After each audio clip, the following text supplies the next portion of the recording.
So hello everyone, and welcome to our webinar in inverted commas. We've had to divert to Zoom because we tested it earlier and Phil sounded like a Dalek and Louis sounded a wee bit like a whale.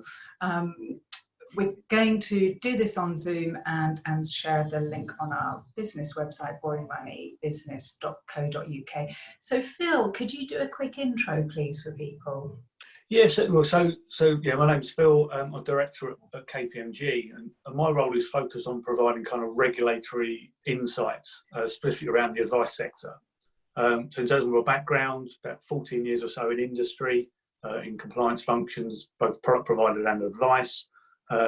2 stints at the regulator, one helping them implement RDR when that came in, and more recently a sector role, again around advice, looking at kind of projects impacting the advice market, so pension freedoms, robo-advice, banks entering the advice market.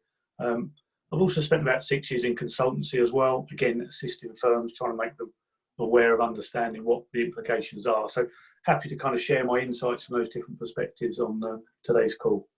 Brill, and Louis, can you do an intro please? Yeah, of course, thanks Ollie. So yeah, Louis Petherick, Chief Risk Officer at AJ Bell.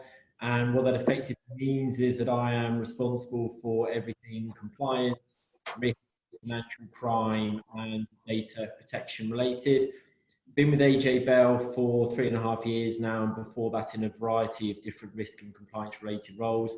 And I'm one of those few people that I think actively sought out a career in risk and compliance back in the day, as opposed to accidentally falling into it. Okay, thanks Louis. So sort of cracking on, what we wanted to do today was to take about half an hour to talk about some of the sort of grey areas that there are. I'll try and move the slides on. The grey areas that there are between advice and guidance, and I think it's sort of summed up well here. Sorry, the photos are obscuring part of it, but I think we all understand what this particular person meant when they said there's some common sense things we'd love to be able to say to people that are quite generic, but they'd fall into the current guidelines of advice, or maybe they would. People tend to err on the side of caution.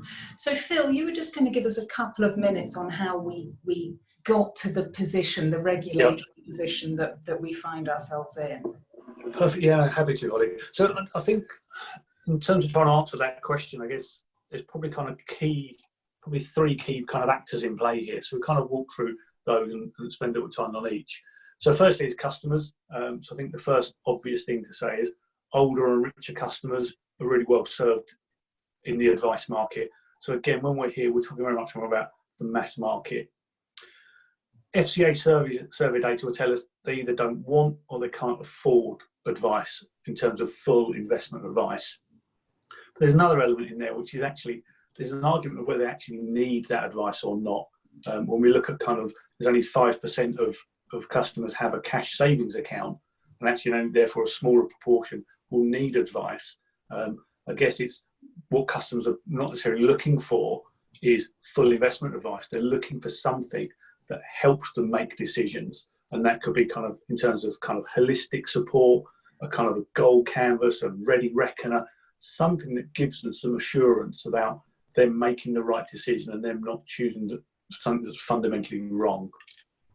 The next one there is kind of the role of the regulator, and again in and around the advice market, we've seen the FCA do lots of guidance, lots of new different advice definitions, either responding to market developments or trying to generate some innovation in the marketplace.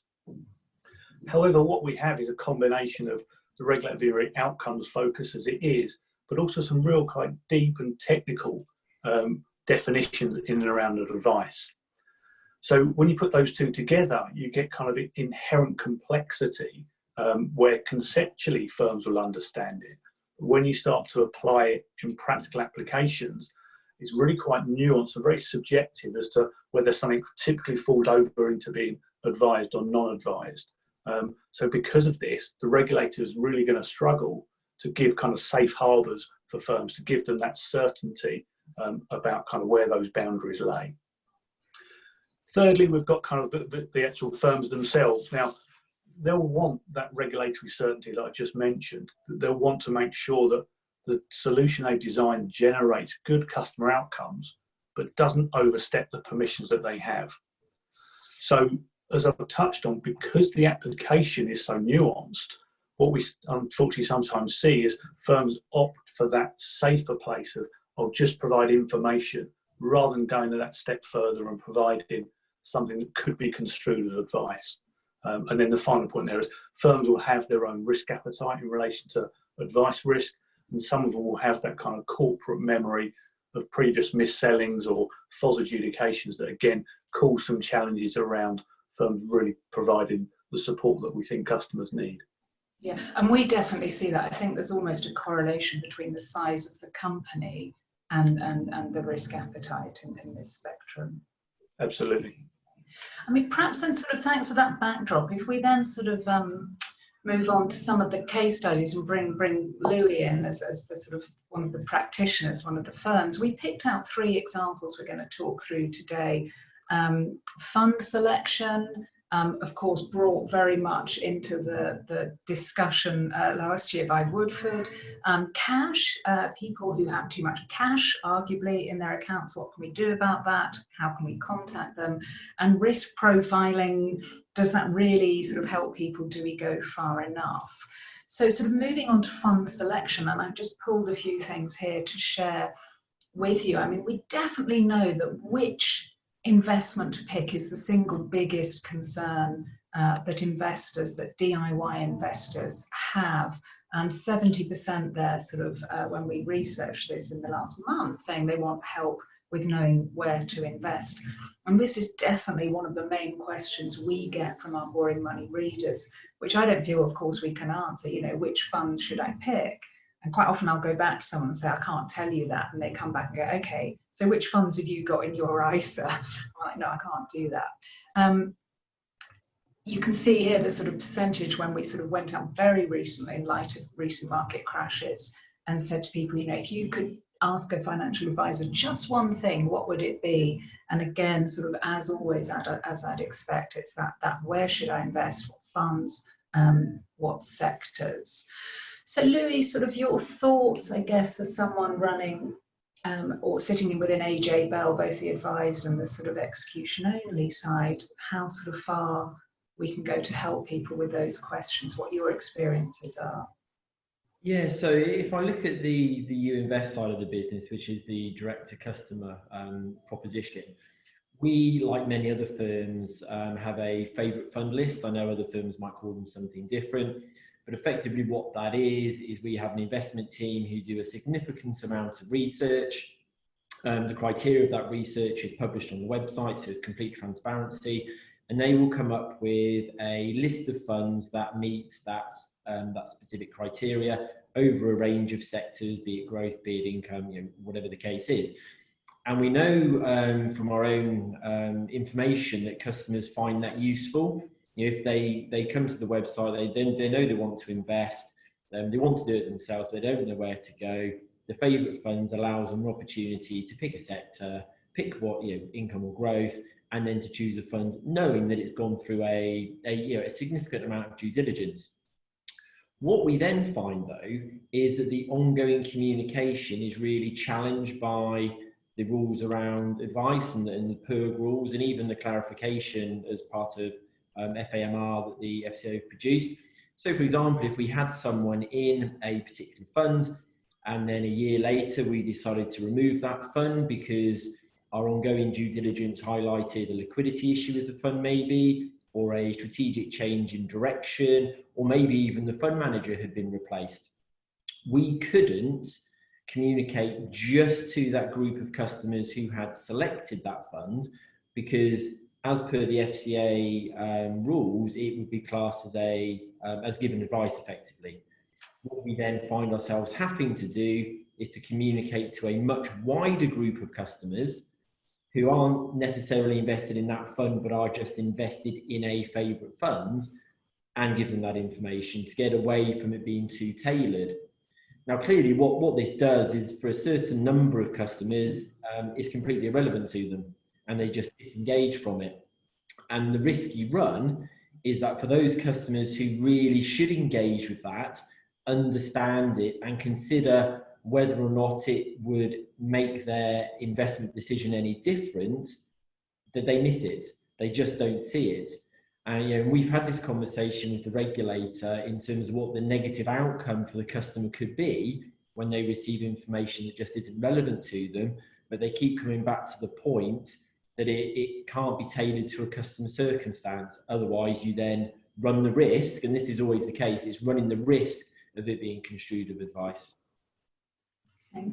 And Phil, what's your sort of take on that? Is Louis being overly cautious, do you think, or? Not at all. I think, unfortunately, sadly, it's not a unique case. And again, we do have lots of instances in and around those sorts of dynamics where the intention out from the firm is a good one, and they're trying to engage with customers, the right customers that have that product. But what they're faced with is actually, because of the way they're trying to engage by being proactive and helpful, they then unfortunately potentially trip themselves up in terms of a regulatory boundary. So they're not alone. And again, I think risk appetite has a role to play as well. Different firms have different risk appetites. But again, there is something that feels slightly counterintuitive, that exactly as Lewis kind of explained there, they're trying to do the right thing, but there's something that stops them from executing that as efficiently and effectively as they can. And therefore, the unfortunate downside of that is it then potentially produces a poorer customer outcome. And I certainly see that with all the test accounts I have, is you do get this sort of barrage of very generic content. And I think it's a key challenge for the whole industry, actually. How can you give someone much more tailored content? Moving on then, sort of in the interest of time, to our second sort of case study, cash. Again, some sort of stats we pulled together to set the scene. I mean, Lou, it'd be quite interesting to hear the AJ Bell experience, but I think it's, you know, from what we see from the data, it's still a relatively large percentage of some portfolios. It can be bigger in SIP accounts. And I think it's a really interesting challenge is how much are platforms able to contact people saying, hey, did you mean to have this much in cash? Is it an active asset allocation decision? So Louis, what are your sort of, how do you treat this, and what are the current regulations around that? Yeah, cash is a really interesting one, and I may almost sound contradictory to what we're talking about favourite funds as I kind of explain our position. So as I'm sure we're all aware, the Retirement Outcome Review is introducing new rules to make cash an active decision. I think part of the challenge with that is the way those rules are actually looking to be applied. And I'll give you a really simple example. If you take a point in time assessment, then there could be X number of people in cash, but some of those people may literally have just disinvested. They may literally have just funded an account to make an investment. And once again, you're going to contact a lot of people to say, do you know you've got X amount in cash? Is that right for you? And they're going to be sat there thinking, well, yeah, I know I have, but clearly you can see I've just disinvested. Why are you contacting me? And then once again, you've got a generic message going to those people who may have been sat in cash forever because they are terrified to make an investment, getting a relatively bland message without any real, if you are struggling to know where to go, contact us. Let's have a conversation. Did you know we have a favourite funds page? Did you know there's this information over here? Did you know you could go to these independent third parties? So it is a really interesting one, but also given where we are, actually someone having had cash relatively recently would actually be in quite a good position. So this is, I think, where firms are going to feel quite challenged in terms of they want to do the right thing for their customers, but they don't want to do it in a very generic way that may upset some of their customers. But then likewise, they don't want to almost be seen as forcing people to make investments that very quickly could turn sour if the market moves against people. Yeah. Phil, what's your sense on how firms might navigate that? Yeah, I think again, it just illustrates the nuances there. Again, it comes from a good place in terms of making people aware of kind of where they're invested and ensuring, aligned with what Lewis was saying about those investment pathways, that people have made a conscious decision to be in cash. But where we tend to see that slippery slope and that kind of nuance I was talking about earlier, which is the starting message will be, are you sure you're being cash? Then they'll try and start to be helpful in terms of saying, if you have got a low risk appetite, we have a range of funds that look like this. Now, in there's probably quite a good example that we saw with one firm where they said, we've got some cash-like products. Now, in that scenario, if they've got a range of products within there, again, you're fine and you're safe from being short of being a personal recommendation.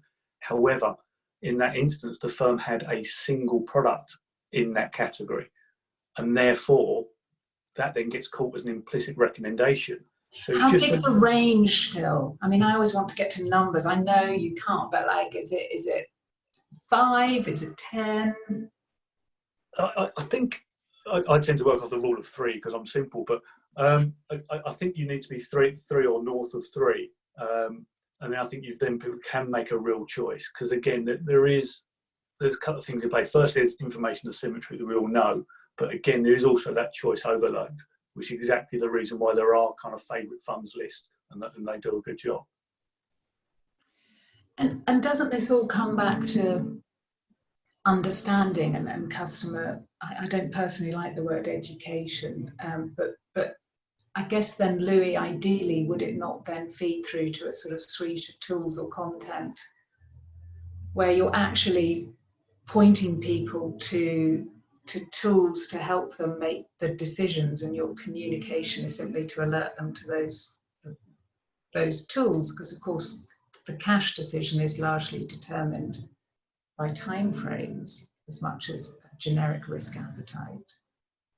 No, you're absolutely right. And I think this where, as Phil mentioned as part of his intro, you then get to the stage of the firm's individual risk appetite.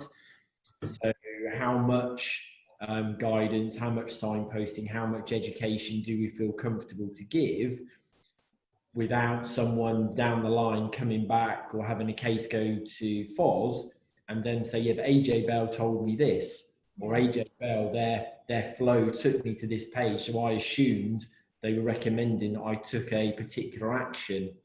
And that's when you get the very, well, okay, so how do you then build that into your capital model in terms of having to keep regulatory capital should something go wrong? And you just open up a very complicated picture, when actually you may think, you know what, we don't need to do this, we want to do it, but the regulator's not enabling us to do this. So let's just wait. Let's see if rules become clearer. Yeah, I'm not holding my breath. I mean, I think this leads us to the third point actually quite naturally, which is risk profiling and how firms help groups understand that. In terms of setting the scene here, to my mind, this is still the biggest problem out there we have, is people don't understand what we mean by risk. And generally all the research we've done shows us, for example, people don't think there's any upside in discussions about risk. They think it's all sort of cavalier and like gambling and doing other things that lead to bad outcomes. And I actually find quite often that people's confidence will lead through to a risk discussion. That if someone's like this chap happened to sort of write to me, I'm quite a new investor, so I'm looking at the middle range option there. So definitely sort of risk is a key problem we see, particularly pronounced with women for various reasons that I won't go into now, but that kind of risk understanding, I think, is the biggest job really we have to do. So, you know, Louis, what's the sort of risk appetite, I guess, at AJ Bell, you know, on taking people through some sort of risk profiling journey, which then will map to some investment decisions? So over the course of probably 2 years now, we've been in an ongoing dialogue with the FCA around risk profiling. And yeah, there's lots of examples out there of firms using risk profiling tools. A number of firms use third parties, so there is that independence, which I think is probably a good idea. But it's then where that journey ends up. So if you take someone through a risk profiling journey, they answer a series of questions, and at the end of it, they come out as a cautious investor or an adventurous investor. If you just then drop them into a completely generic part of a website, whilst they have this piece of information, they then need to then apply it to a decision and a fund selection they're going to make. And I think just giving them one piece of the information, then saying, right, it's now up to you to go and navigate either our website or someone else's website to find a fund that matches your risk appetite, doesn't really help the customer to any great degree. I think if you were to finish that journey and then say, based on your journey, based on the questions you've answered, here are a range of funds. This probably comes back to the how many is a range of funds that would meet your risk appetite. Then I think that's a better outcome, a better journey for the customer. But then once again, if you're not showing enough options, you run the risk of falling into the advice trap. And Phil, what's your sense on that? I mean, if I was sitting here trying to sort of build something from scratch and I was talking to you and saying, we want to take people through some sort of risk mapping, and then we want to be helpful and actually then lead on to options, but I'm not regulated to give financial advice. What are the considerations? So I think a lot of it comes down, it's the presentation of it, it's the process through, and exactly as Lewis said, which is the natural flow is if you come out as cautious, the inherent view there is therefore they're only interested in cautious funds, and that makes sense. However, the general kind of rule of thumb, and again, it can only ever be a rule of thumb, is that if it's the firm removing options for the client, then you move closer to that being advice. If, however, it's the client removing those options, then you're in a safer place from a guidance perspective. So you potentially have that horrible trade-off, which is a poorer customer experience where they have to go and deselect all the high-risk ones or the emerging markets ones to narrow down to where they should be, versus that regulatory risk of saying, actually, if I do that for them, I'm therefore making a selection based on your personal circumstances. Therefore, I've taken a bit of a step towards that being regarded as advice. So it is unfortunately a really bad trade-off. And when you say a step towards, this is what I always find so difficult to try and compute, because I'm a very binary black and white person. I want to know if it's wrong or not. Is it your sense, Phil, when you look at the provider landscape, and I'm talking here XO or sort of DIY, do you think the larger firms in general are too cautious in their interpretations, or do you think they're wise?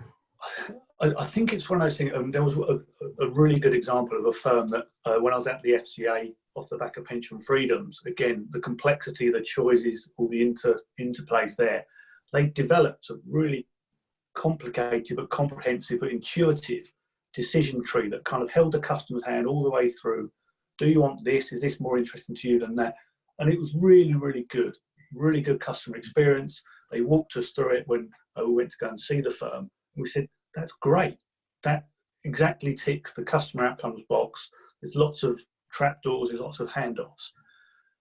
But the way you've designed it and the way it's laid out and some of the language you've used just trips you into, so I'm going to definition now, what's called regulated advice. So it's not the full fat personal recommendations and it's not guidance. So it's in the advice box. But actually, the suitability rules, COBS 9, as people might know them, they don't apply. Lots of the other rules around advice don't apply. But just to let you know, you've got the permissions, you're fine, but you're in that regulated advice field.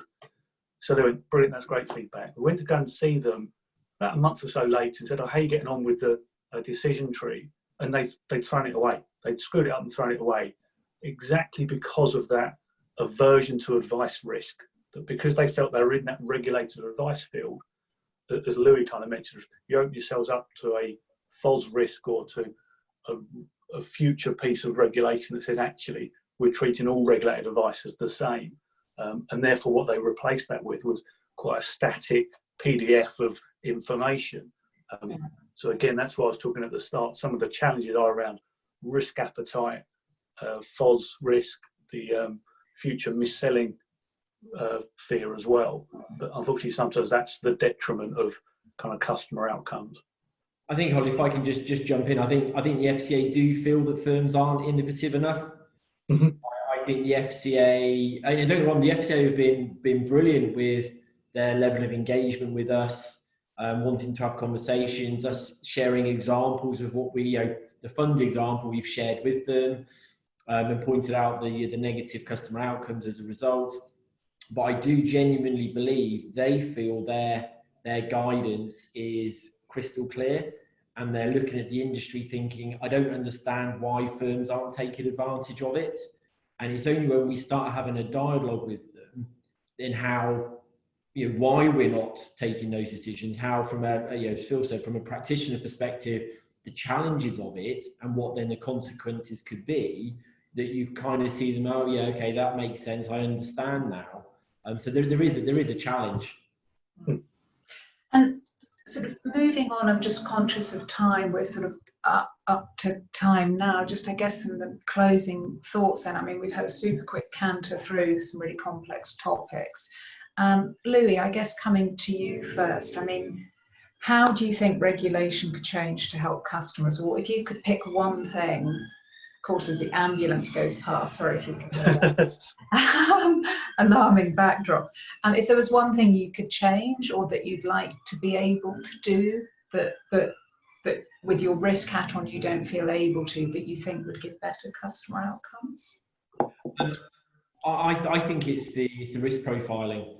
I think if you had a robust risk profiling tool that, whilst customers are going through, it educated them on the fact you should have some cash set aside, then took them through that curve in terms of what is your appetite to risk in terms of short-term loss versus longer-term gain, however it was worded, but then ended up with a fund selection or a number of funds for the customer to select.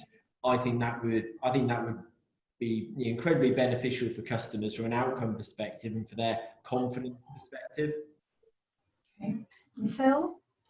Are you going to put the advice cap or you've got about a minute? There's a couple of things I'll talk quickly, but I think it's a similar mindset exactly as kind of Lewis said, but probably an earlier part in the process, which is giving firms a bit more regulatory certainty or doing something with where those regulatory boundaries sit, in terms of how far a firm can do to help nudge, educate, give a customer kind of a goal canvas to work out what bits of financial planning are more important than others, or at a more simplistic level, what are the sequences, what order should I worry about? High cost, short-term credit, pay that off first if you can, then credit card, to give people more holistic guidance and support, and allow firms to do something more proactively at the front end, to help customers kind of triage or kind of self-serve to a degree, to then get those who then move through an investment advice process are probably more likely to get all the way through and convert, because actually the more broader holistic things they've already thought about, they've covered off and considered before they enter into an advice process. Brilliant. Well, thank you both. I'm just going to sort of end by plugging our new advice report. Shamelessly, sorry Phil and Louis to make you sit through this, that we're releasing. Oh, there's a helicopter now, it's all happening. On the 4th of May, and we've gone out to consumers really just last week and got some very up-to-date information. But what we're trying to build here is what the appetite is for advice with a little a from customers, because I think we need to start from there. Not all of it is personalised or regulated advice. A lot of it falls into the guidance bucket. So please come and talk to us if you'd like to know more about that. But Phil and Louis, thank you so much for joining me. I'm sorry the webinar didn't quite work, but hopefully when we send this recording round, it'll feel very much like a live webinar. Thank you both for joining me, and over and out.